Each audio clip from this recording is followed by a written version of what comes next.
दोस्तों भारतीय रेल की जो जनरल टिकट होती है ना, ये वाली टिकट, जिसको यात्रा से कुछ देर पहले विंडो से लेना होता है, जिसमें train number, seat number, coach number कुछ भी नहीं होता है, जिसको लेने के बाद जो भी गाड़ियां आ रही है उनके जनरल क्लास के डिब्बों में आपको यात्रा करना होता है। ऐसे में क्या आपके मन में कभी ये सवाल आया है कि इस टिकट को लेकर मैं कितनी गाड़ियों में यात्रा कर सकता हूँ?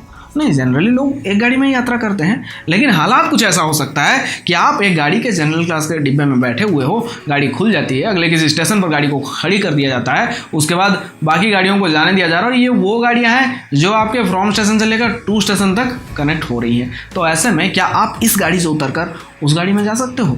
इस सवाल के जवाब के साथ आपको कई सारी और भी जानकारियां भारतीय रेल की जनरल टिकट के बारे में मिलने वाली है आज के इस एपिसोड में।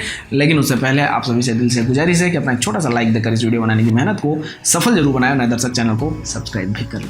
देखिए, सबसे पहले मैं आपको बता देना चाहूंगा, इसका सीधा सा जवाब है दोस्तों कि आप ऐसा नहीं कर सकते हो। ऐसा करते हो तो आपको जुर्माना लग जाएगा। आपने जिस गाड़ी के लिए टिकट लिया है आप सिर्फ उसी गाड़ी में यात्रा करोगे। अब आप कहोगे कि भैया आपने ही तो कहा है कि train number, seat number, coach number कुछ भी नहीं होता है, फिर ये उस गाड़ी का टिकट है, ऐसा कहां से प्रूफ हो रहा है ना प्रूफ। आप जो जनरल टिकट ले रहे हो उसमें भले ही ट्रेन का नंबर नहीं होता है, लेकिन टाइम होता है, किस टाइम वो टिकट प्रिंट हुआ है, उस टाइम से लेकर एक टाइम निर्धारित किया गया है, उसके अंदर ही आपको गाड़ी को पकड़ लेना होता है। जैसे कि जो बड़े बड़े स्टेशन होते हैं, जो मेट्रो शहरों के जो स्टेशन है, मुंबई, चेन्नई, दिल्ली, कोलकाता या जो बाकी बड़े शहर है, वहाँ अगर किसी रेलवे स्टेशन पर आप टिकट लेते हो तो उस टिकट की वैलिड होती है, मतलब मान्यता होता है 1 घंटे, यानी कि अगले 1 घंटे के अंदर उस स्टेशन से गुजरने वाली जो भी गाड़ियाँ हैं उनके जनरल क्लास के डिब्बों में आप यात्रा करके स्टेशन से निकल जाओ।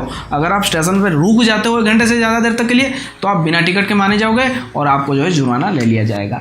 और जो छोटे छोटे शहर है उनका ये जो टाइम है वो बढ़ जाता है, वो 3 घंटा होता है, क्योंकि बड़े शहरों से जो अक्सर गाड़ियाँ जो है ज़्यादातर निकलते रहती है।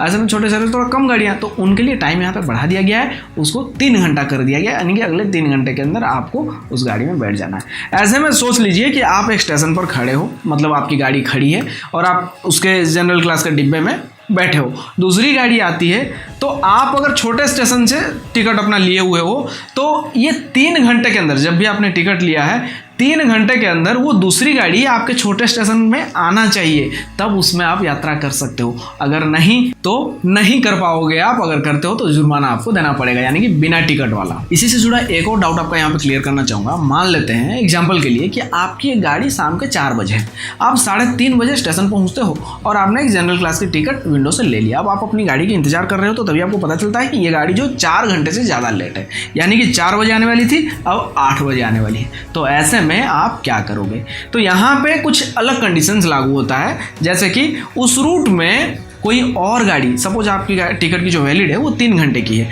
तो 3 घंटे के अंदर क्या कोई और गाड़ी आ रही है जो इस स्टेशन से आपको जहाँ तक जाना है वहाँ तक वो जा रही हो, तो ऐसे केस में आपका टिकट उस 4 घंटे वाली गाड़ी के लिए नहीं रुकेगा, आप इस गाड़ी में जाओगे या ये टाइम टेबल आप पर लागू हो जाएगा। और अगर बीच में कोई गाड़ी और नहीं है तब आपकी टिकट 4 घंटे बाद भी वैलिड होगी, आप उस गाड़ी में यात्रा कर सकते हो। और अगर आप चाहो तो उस टिकट को आप कैंसिल भी कर सकते हो। जी हाँ, जनरल टिकट कैंसिल भी होता है, उसमें आपको रिफंड भी मिल जाएगा। दोस्तों, आपको ये जानकारी कैसा लगा प्लीज़ मुझे कमेंट करके ज़रूर बताएं। फिलहाल दीजिए मुझे इजाज़त, फिर मिलते हैं एक और नई जानकारी के साथ। तब तक के लिए अपना ख्याल रखें। Take care, bye bye.